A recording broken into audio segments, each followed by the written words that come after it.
한국에서 선생님들이 정말 많이 계시는데, 미국에서 미국 학생들을 가르치는 선생님은 에세이를 어떻게 지도하실지 많이 궁금해 하시더라고요. 오늘 촬영을 하는 학생의 에세이는 5학년 학생이 쓴 에세이예요. 이 학생은 한국에 거주하고 있거나 한국에서 교육받은 적은 없어요.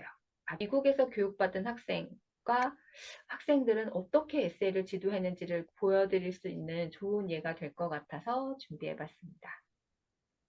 Okay, sounds good. All right, let's get right into the essay here. This is the first paragraph.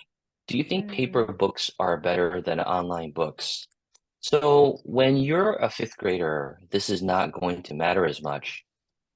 So, I think for this essay, this is probably okay. As you become a little bit better at essay writing, so starting in even junior high school, sixth, seventh grade, teachers will say, don't use you, don't use a personal pronoun. So this will probably need to be changed to something like, are paper books better than online books? So that's just the way that we would teach it in the US. Because in 아, formal writing, we wouldn't say, I think, or you should do this. It would have to be impersonal. It would all have to be in the third person. So he, she, it, they.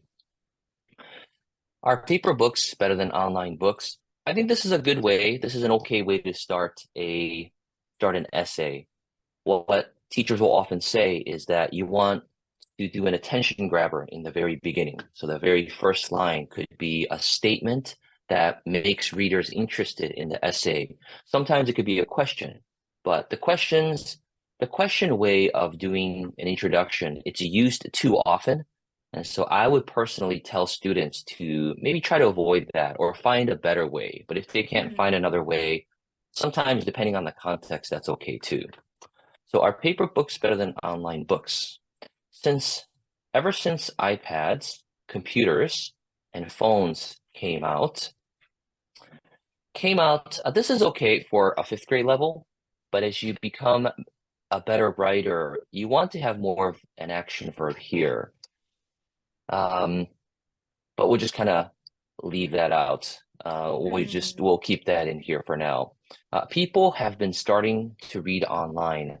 I think one of the things that's difficult both for students who are writing in the US, but especially for Korean speakers, is how to do the tense. So this is not technically incorrect. It's okay, but it's better here to just say people. You could say people have read online. You could say people have been uh, reading online to shorten it a little bit as well.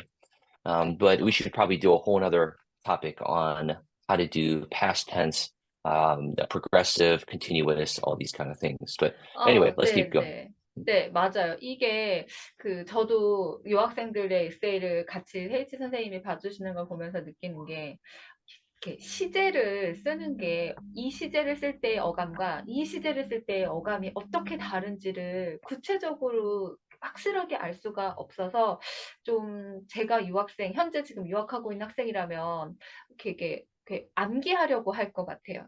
그냥, 그러니까 예를 들면 방금 해주신 대로, 이 시제보다는 그러니까 진행형보다는 그냥 현재 완료 시제를 써야 되겠구나 이렇게 한다든지 아니면 하더라도 현재 완료 진행형을 하더라도 조금 더 짧게 써야 되겠거나 이렇게 생각을 이렇게 암기해서 할 것 같아요. 그래서 이렇게 시제의 차이점을 잘 짚어주시니까 그게 시제의 차이점을 잘 짚어주시면 유학생들이 에세이 쓸 때 도움이 될 것 같아요. I think in order to get better at that, you just have to write a lot, and you also have to have a lot of input because it's 음, also a matter of style. There are certain tenses when you use it, it's not incorrect grammatically, but it just sounds 어색해 because we just don't use it that way in the US. Because there's also what's called a historical present. When you're telling a story happened in the past, but we tell it oftentimes in the present.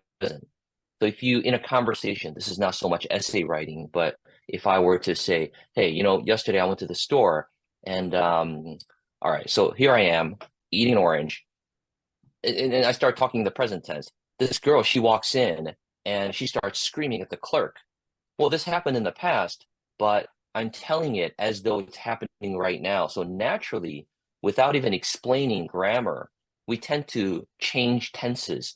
And so if we're going to grasp that, especially from another country, another culture, you just have to be in the American culture in order to hear it a 네네. lot and get used to it. 맞아요, 맞아요. 그 방금 말씀하신 게 진짜 저라면 그리고 다른 한국에서 교육을 받은 분들이라면 정말 '아 그건 과거에 있었던 일이니까 과거 시제로 말해야지.'라고 생각을 해요. 그런데 맞아요. 그거를 좀 더 생생하게 말하거나 진짜 그거를 현장감이 있게 만 만들 말려 말하려는 의도가 '이렇게 해야지.'라는 의도가 사실 미국인들한테는 없잖아요, 영어를 모국어로 쓰는 분들한테. 그냥 자연스럽게 네. 그게 나오잖아요. 네. 그래서 그런 자연스러운 영어를 접하는 게 되게 중요한 것 같아요. Right, right. 근데 그건 할 수 없죠. I think you have to the only way to really pick up on that would be to be in an environment where you're 음. constantly listening. And so that one, 맞아요. if someone lives in Korea and they don't have access to that kind of material, then there's nothing they can really do. They just have to 맞아요, get really 맞아요. used to it in the culture. 아마 But going 뭐 back to 미드를 보거나 Mhm. 그러겠죠? 미드를 아주 많이 보거나. 네. I think so. Just watching American media helps a lot because 네네. input, this is another topic, but if you want to learn language, input is really important. You just have to really listen to a lot of English or Korean or Japanese or whatever language it is that you're trying to learn. So 음. we could talk about that in a separate episode as well. That's a good topic. So if we move on here, after people started to read online, good. A fancier word here, same meaning, began to read online. They, we have to be careful with they. Um, Oftentimes we say they or it, and we think that the reader knows who they're talking about, but especially when the sentence gets longer, this they or it, we don't really know what it's referring to because too many objects have come before. So you may have to rename what this is. After people began to read online, they were considering whether we need paper books. Who's they? Are these people, or are these people who are thinking about whether paper books are better than online books? Are these the scientists, the sociologists who are thinking about this? So we have to be very specific about this. This is a little bit more on the advanced level, but if you can pick this up, if you can learn this early on, the better it's going to serve you. An example would be something like that. Those studying this issue. That's just an example instead of they. Yeah, 네. 이 please. 데이 네. 이 데이에 대해서 제가 정말 하고 싶은 말이 많은 게 한국에서 문법을 배울 때 이렇게 일반적인 주어를 쓰라고 대명사로 쓰라고 이걸 되게 많이 배워요. 그래서 저는 세이치 선생님이 미국 학생들을 가르칠 때 영상하고 한국 학생들을 가르칠 때 영상하고 볼 때 한국 학생들, 유학생들을 많이 정말 대부분의 유학생들이 선생님한테 듣는 피드백이 바로 이거예요. they. 그러니까 일반적인 주어를 조금 더 주의해서 쓰는 게 더 좋은 점수를 받는 에세이가 된다. Yeah, I don't know why they teach that in Korea because it's clearly unclear who they is referring to. It may be because it's a lot more work to have to insert who this is. So maybe teachers say, "Oh, that's fine, just leave it as they." But for us, especially if you're in America, if you're in the US, we would always pick up on this. Any good teacher will say, "Who's they?" We don't know who you're talking about. So I don't know why it's taught like that in Korea, but this, if you want to study in the States, if you want to be a better essay writer, you have to fix this. 음. Yeah. Yeah. But this is fifth grade level, so it's still okay. It's still okay. I'm just going beyond the fifth grade level here. So they, who are we talking about? So we need to rename this. We have to be specific about who they is or they are. They were considering whether we need paper books.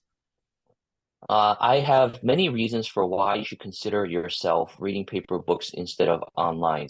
So here the grammar is a little bit off. Firstly, you don't want to use I once again. You can say there are many reasons, 네. but that's passive. So you can say many reasons exist. So you can say there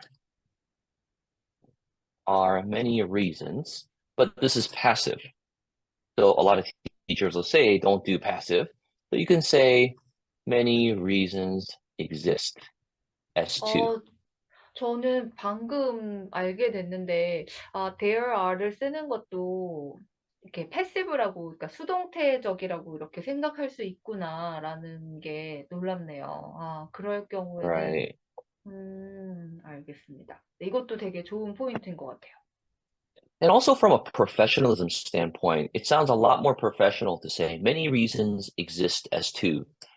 Because if you do it this way, if you put this in the active sense, active tense, with the active verb, you can use a fancy verb here. Not that we're trying to use fancy verbs, but you can use a 음, more explicit verb.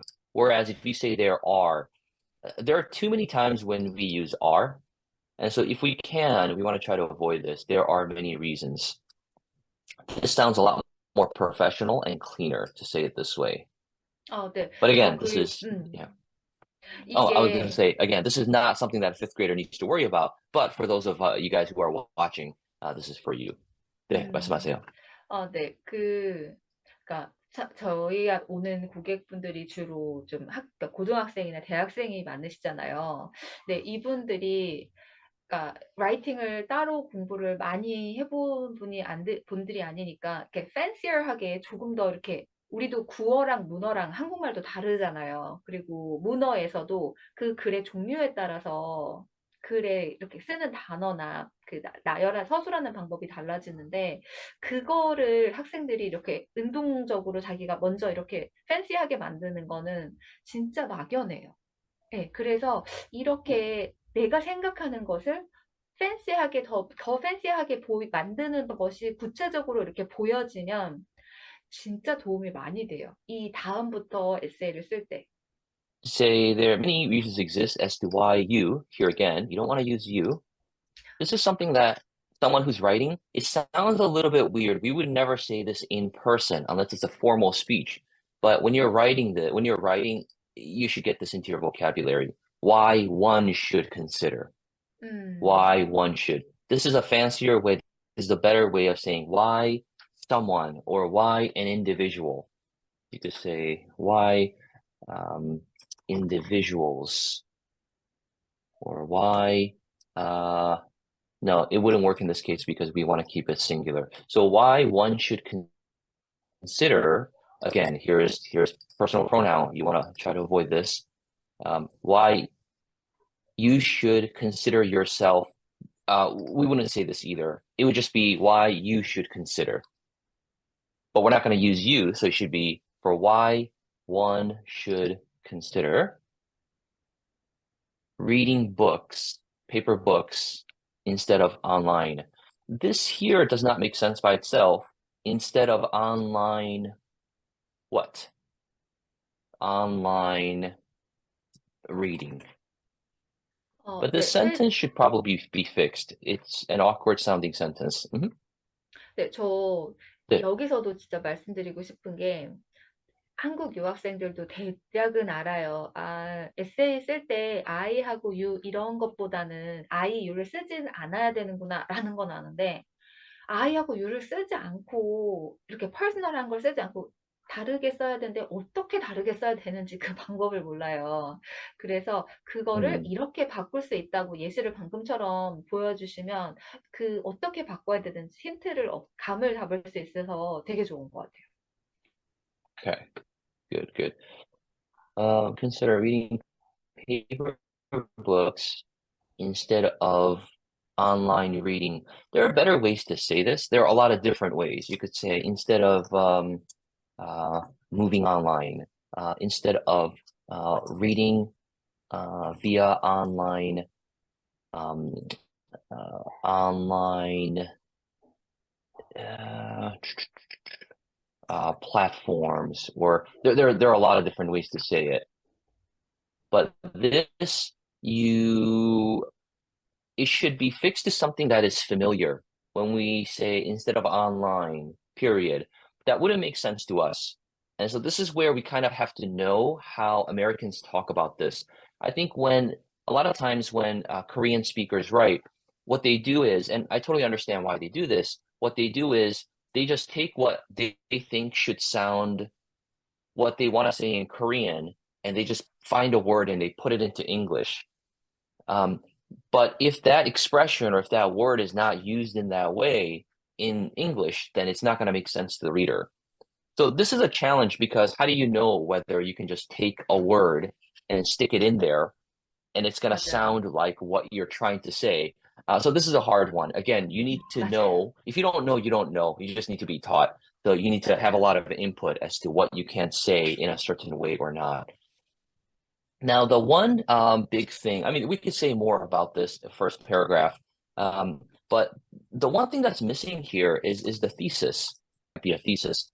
But here, even with the original, I have many reasons why people should read physical copies instead of going online.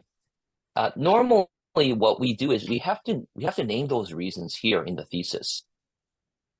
So many reasons exist as to why one should consider reading paper books on instead of online reading. And then we would say what those reasons are. 네, 이거는 제가 그 대학생 에세이 첨삭을 할 때 헤이지 선생님이 해주실 때 보고 놀랐던 게, 아, 미국에서 중학교, 고등학교를 나와도 그러니까 자기의 논점을 서론의 마지막 줄에 쓰는 거를 모르는 대학생, 유학생 분들이 있다는 걸 알고 되게 놀랐어요. 그리고 이 경우에는 알긴 아는데, 저렇게 I have many reasons 이렇게 정도만 쓰면 이 정도만 테시스를 쓰면 된다고 생각하는 경우가 어린 학생들의 경우는 있을 것 같아요. 그래서 이 학생을 보면 아, 맨 마지막에 서론의 맨 마지막에는 테시스를 써야 되는 건 아는구나.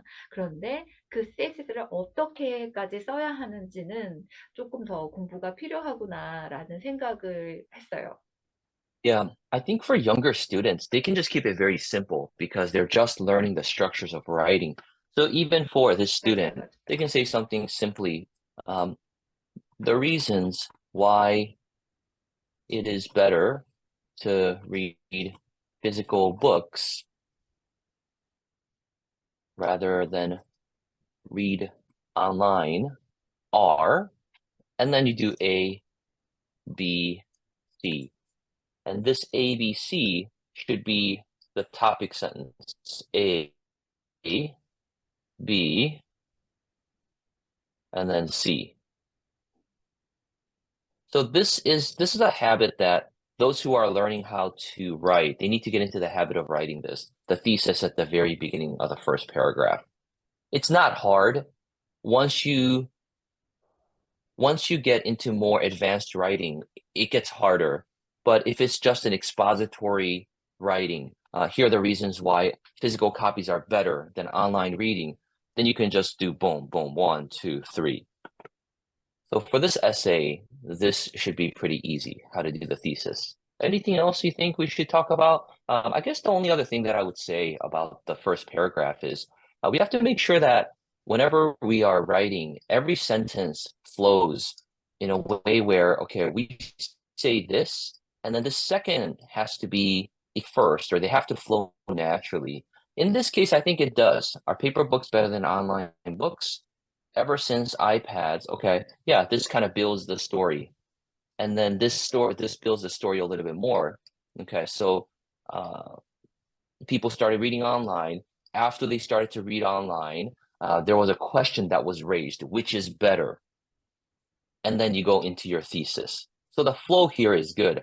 But oftentimes when Korean speakers write, there's no flow here. So it has to flow from here, and then the second sentence has to build off of the first sentence. And the third sentence has to flow from the second and the first sentence. But sometimes, actually, oftentimes, I'll see a sentence and then another sentence that doesn't even connect, and then another sentence, and there's no relationship between these three sentences. And so I would say that for the introductory paragraph and every other paragraph, the flow needs to be very clear. 네. 저도 이 학생의 그러니까 이 학생의 페이퍼를 보면서 느꼈던 게, 어린 학생인데 굉장히 논리적이다. 그러니까 저는 대학생들 에세이를 세이지 선생님이 피드백하실 때 논리적인 거를 되게 많이 이렇게 포인트아웃을 하셨었거든요. 이렇게 이게 논리가 맞아요? 이게 논리가 맞는 것 같아요? 라는 질문을 되게 많이 하셔서, 아, 에세이에서는 논리가 되게 중요한데, 영어 표현을 더 영어 표현에만 좀 더 집중을 하거나 또는 펑추에이션 같은 거에만 좀 집중해서 가르치는 그런 경우들이 있어서 좀 안타깝더라고요. 그런 것들도 정말 중요한데 우선은 에세이에서는 논리가 진짜 중요하다는 거. 그래서 그 논리적인 흐름으로 서론을 쓰고 그 단락을 써야 된다는 그거를 이렇게 염두에 두시는 것이 유학생분들한테 진짜 도움이 많이 될 것 같아요. I agree. Probably one of the biggest things that I see when I'm editing 네, Korean students' 네, 네, papers 네. is that there's no logic. There's no logic. There's a bunch of words and sentences, but there's no logic as to how they fit together. But in English papers, they have to fit together. Otherwise, it's just not going to make sense, and you're going to get points taken off for it. 네, 그리고 논리라고 말하면 또 되게 막연하게 생각하시는 학생분들이 계실 것 같아요. 근데 논리를 조금 더 구체적으로 말씀을 드린다면, 저희가 세지 선생님이 수업하는 것을 봤을 때 어떻게 가르쳐 주시냐면, 첫 번째 문장하고 두 번째 문장이 어떻게 긴밀하게 연결이 돼 있는지를 그거를 그러니까 그렇게 만들어야 된다는 거를 가르쳐 주시고 그렇게 유도하시는 게 그게 되게 흥미로웠어요, 저는. 그래서 그걸 근데 그러니까 성인 유학생분들도 진짜 어려워하셔서 그 부분을 되게 어려워하시는데 지금 5학년 학생이 이렇게 그래도 일단 연관지어서 첫 번째하고 두 번째 문장도 연관되고 두 번째, 세 번째도 이렇게 연관되고 각 문장들이 유기적으로 연결돼 있게 쓴 게 되게 독보적인 것 같아요. I think so. I think so. Okay. So, and I think for those of you guys who watch this video, if you want to submit your paper for us to edit through a YouTube clip, and so we would actually make a video about it. If you're interested in that, please send us your essay or whatever project you're working on. We can't promise that we'll edit the entire thing. We're just going to do it the amount that we think is good for a video length. But go ahead and send us your specs. Just write somewhere in there who you are, your English background, how much you've learned. We won't use your name, but we want to use your specs so that we can show people that certain people are at, and we can do our edits according to the level. So please send us an email. For those of you guys who want us to work with you professionally, who want to hire our services, you can contact us as well at bstudiochicago at gmail.com. So thanks for watching, and we'll see you next time.